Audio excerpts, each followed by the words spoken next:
Transcaucàsica, dia 16. Vaya hòstia que m'acabo de fotre. Creuant per aquí tan tranquil, amb els ports de trekking guardats, malament, em rellisco. M'he mullat tot. Bueno, m'he caigut, aquí tot mullat, la motxilla també, per sota. Se m'ha caigut el trípode, se m'ha caigut un munt de coses, els peus, evidentment. Bon inici de dia. Bona nit tranquil·la, bona temperatura, gens de soroll. Buah, estic empapat. Gens de ressaca, la cervesa era fluixeta, gens de ressaca. Ahir, abans d'arribar al poble, veig a l'Ual una fortalesa i una torre guapíssimes. Hi ha una carena, com si fos de pel·lícula, allà, com si fos un decorat. I ahir els hi vaig dir a aquests, ostres, la fortalesa aquesta. I el David, que és l'home que m'ha deixat dormir al seu camp, m'ha dit, sí, demà al matí anem, avui al matí anem. Però clar, com m'he despertat, l'he sentit que estava roncant a casa seva, i a part, com podeu veure, està bastant emboirat, per tant he dit, mira, saps què? Me'n vaig i ja està. He intentat marxar una mica a la francesa, perquè aquesta gent és molt hospitalària i sabia que em convidarien a esmorzar i que em quedés una estona i tal. I he intentat marxar sí, però no he pogut. M'han vist. Però bueno, els he fet així, adeu. Ja em feia una mica així de vine. Però no, he dit adeu i ja està, i m'han anat. Bé, espero que surti el sol aviat, així em puc secar una mica.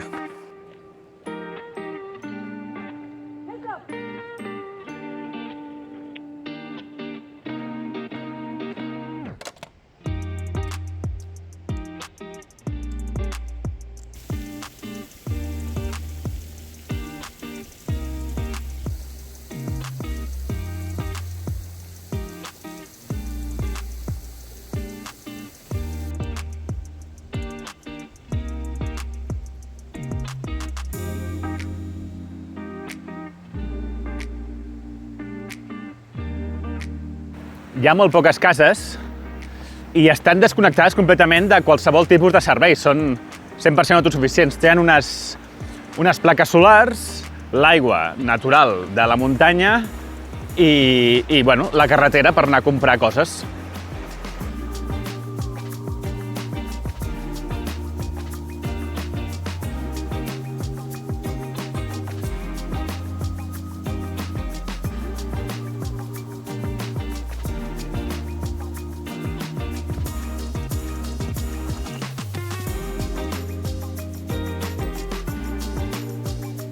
Onze al matí, uns 12 quilòmetres ja.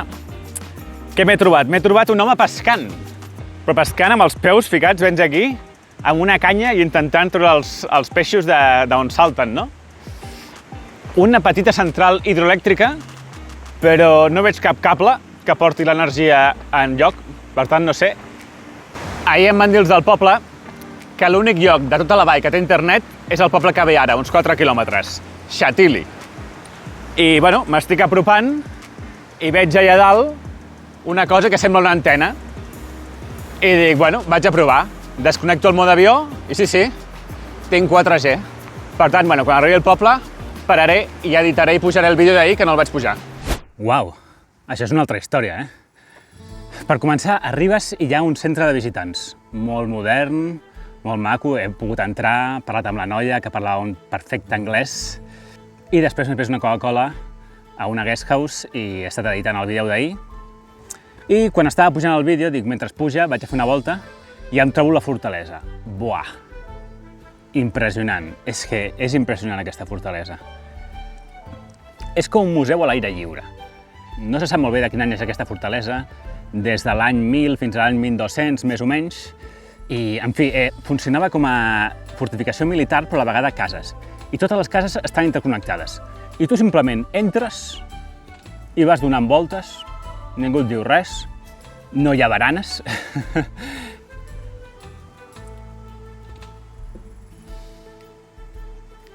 No hi ha baranes, no hi ha senyal, no hi ha res, i és increïble. Els terrats estaven interconnectats entre ells, totes les cases estaven interconnectades, hi ha com unes 60, n'hi ha un parell que estan ocupades com a vivenda, guest house, hotel, però la resta no, la resta estan buides i tu pots entrar dintre com vulguis i, en fi, Hi ha algunes que tenen el pis enfonsat, algunes no, pots entrar, mirar les vistes. És increïble. És increïble, és una de les coses més autèntiques que he vist mai. Tot està fet en pedra pissarra i bueno, tens carrers estrets, carrers que pugen, que baixen, passarel·les d'aquestes... Buah, molt guapo. La de Mutso diuen que encara és més elevada i encara és millor, no ho sé, a veure si arribem avui. Bé, i aquí darrere hi ha l'església del poble, l'església normal del poble, que no té res a veure amb la fortalesa. M'he quedat impressionat.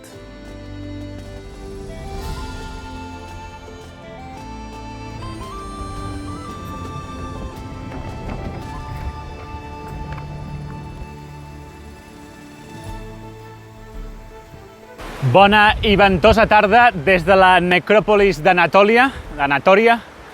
Aquí agafen i no sé per què deixen diners, deixen laris. Aquí hi ha una espècie de tombes i a dintre, si enfoques i mires bé, hi ha restes humanes. Una mica macabre, això. Aquí és on enterraven els morts en l'antiguitat. Bé, darrere meu, aquesta per aquí, si la segueixes, 200 metres, hi ha la frontera amb Rússia. La meva intenció era anar i mirar, però he vist que hi ha com una espècie de tanca, doncs per evitar precisament això, que la gent hi vagi i faci tonteries. A més, ahir em van dir al sopar aquell, quan els vaig proposar que volia anar per aquí, em van dir millor que no t'hi apropis perquè hi ha militars russos i pot ser perillós. Sembla un consell bastant assenyat. Això de la necròpolis m'ha semblat una mica estrany, perquè no he vist a cap lloc més de Geòrgia. Llavors he investigat una mica i resulta que va haver-hi una plaga al poble d'Anatoli, que està aquí al costat.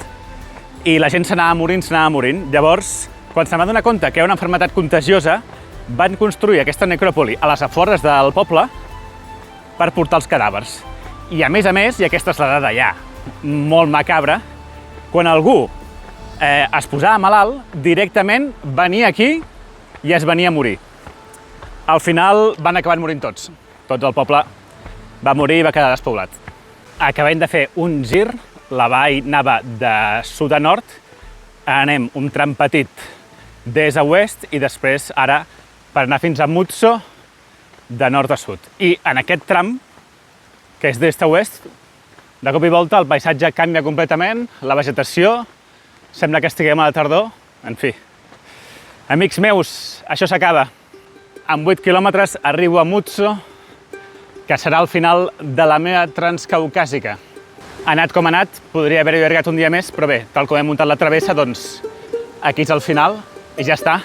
Em quedaré ja a dormir i demà al matí faré la llarga tornada, no sé com, taxi, minibús o com sigui, fins a Tbilisi, autostop potser, on el dia següent visitaré Tbilisi, el diumenge, i dilluns tinc l'avió fins a Barcelona i dimarts ja a treballar. Llavors aprofito aquests moments de pausa, espero que se m'escolti amb el riu al costat, per fer una foguera mòbil. En Juan em pregunta si noto el desgast físic amb el pas dels dies, que se'm nota més prim. Jo lo de prim no m'ho noto gens, sincerament. Estic menjant moltíssim, estic cremant molt també, però crec que és el viatge, la travessa que he fet, que he menjat més. Evidentment, algú de desgast físic hi ha, però no creguis que tant, Vull dir, jo si em donessin 2 setmanes més de festa, seguiria caminant. L'amic Pello em pregunta que si no tingués el canal de YouTube, si seguiria fent aquests reptes, no? Doncs seguiria fent travesses a peu, això segur. Faria alguna cosa similar al que he fet a Geòrgia, etc. El que potser no faria serien els reptes absurds aquests, com la travessa Catalunya Sud-Nord. Això té sentit si es fa per YouTube i pots compartir-ho, perquè és una cosa boja que no té cap mena de sentit. Això potser no ho faria, però travesses, segur. La Basco pregunta si és una travessa complicada pels que tenen vertigen. Ostres, no ho sé, com no tinc vertigen no sé dir-te, no? Però en general, quan tu vas al Pirineu, quan fas una muntanya, un pas, un coll, el que sigui, si tens vertigen, aquí també el tindràs. I si no tens vertigen aleshores, aquí tampoc. Vull dir, en cap moment passes per cap pas aeri, tipus, no sé, al Pic de Peguera ni coses així. No. Si hi ha algun cim que no vols fer perquè et fa cosa fer una grimpada, doncs no el fas i ja està. La Gemma vol saber la relació entre els georgians i els russos. Jo he intentat no parlar molt de política perquè pot portar problemes. Però bueno, a alguna persona li he preguntat si li cauen bé els russos i m'han dit que no gaire. No gaire. Potser és un eufemisme per dir que no gens, no ho sé. En qualsevol cas, aquí hi ha bastants turistes russos i els he vist interactuar amb els georgians i aparentment cordialitat. O sigui, bé, no he vist res estrany. Clar, no parlo ni georgià ni rus, per tant, tampoc sé dir-te molt bé. I per últim, l'Imma vol saber quin tant % de persones van en grup o soles. Doncs mira, et diria que un 90% de persones, entre un 80 i 90, van en grup. I només un 10-20% van soles. Però això jo crec que és igual aquí a Geòrgia que a molts altres llocs. Bueno, no, mira, a Transpirinenca em vaig trobar molta gent sola, ara que hi penso. Però aquí no. També és veritat que m'he trobat poca gent i on m'he trobat més gent ha sigut el tram de Mestia fins a Uxkuli, que, bueno, és una cosa bastant popular i és normal que la gent vagi en grup. I també em pregunta si hi ha dones soles. Molt poques, molt poques. Mira, sola, me'n vaig trobar una només, una polaca, que es notava que dominava relativament bastant. Vaig parlar amb ella i havia fet diverses travesses i sabia una mica de què anava el tema. Hi havia una altra dona que havia viatjat sola a Geòrgia, però s'havia acoplat amb uns holandesos i estava amb ells. Vull dir que anava sola, però no. Però bueno, aquestes són coses que trobaràs a totes les travesses. Dones soles n'hi ha molt poques. Suposo que anirà canviant, especialment aquí a Geòrgia. A mi m'ha donat la sensació que és un país molt segur.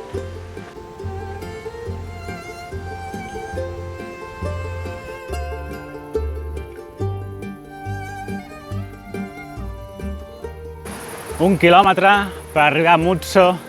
Ja veig les torres de vigilància des d'aquí. Semblen de conte de fades. Increïble. A Mutso visitaré la fortalesa, que segur que és increïble.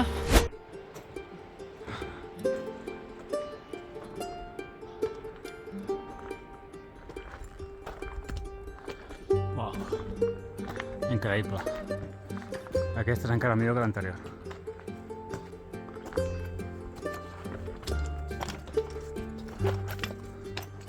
Aquesta està corbada, no sé si es veu.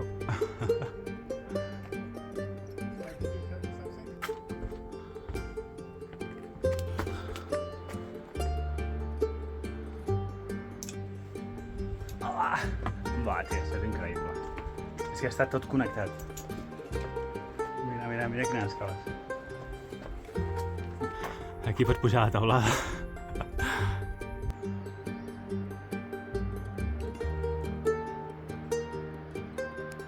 Miraré de trobar una guest house. Avui és l'últim dia, m'ho mereixo com a premi. Doncs no hi ha guest house a Mutso, però un noi molt majo em porta fins a Chaterelli, on sí que podré dormir a un llit. Menjaré alguna cosa bona per sopar.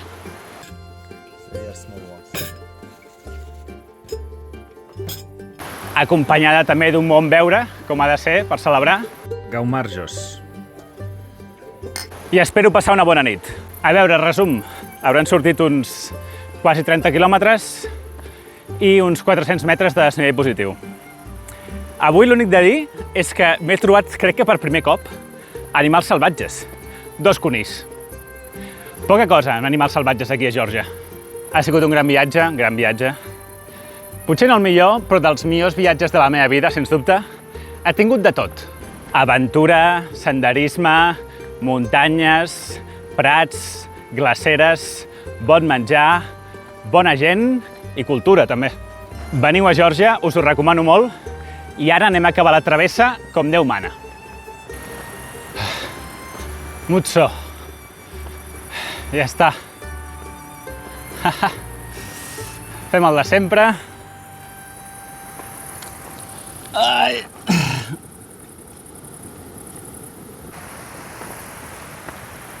Com marca de tradició, Mutso, Transcaucàsica, completada. Moltes gràcies i fins la propera.